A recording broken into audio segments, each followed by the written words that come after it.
Sadurunge budal bakul sarapan, penting banget sarapan iki. Aku mergane nek gak sarapan tenan gampang ndruwedeg bolo rumah saku. Kayak ngono kuwi nek tunggale apa aku tok sing modele nek gak sarapan ndruwedeg ngono kuwi. Ki mang aku dimasakne apa kulit mlinjo.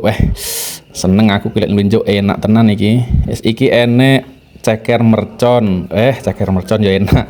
Enak pokoknya terus karo kerupuk iki ya enak. Wis apa nih dikei lalapan timun ngene sewenenganku iki aku ki ngene iki wis seweneng bolo wis enak rumah saku mbuh ngono kuwi apa ya enek tunggale apa nih sarapane nek pawon legend ngene karo cethek geni bolo karo godhog banyu putih aku mergane nek galon isi ulang ngono kae gak tek cocok kadang ki gampang gebres nek godhog ngene wis seger rumah saku dan lebih nikmat. Wis tak sarapan bolongku mari ngene budal bakul. Walaupun bakul rada sepi bolo iki rumah saku. Nggonmu piye sing bakul kuwi? Ya padha.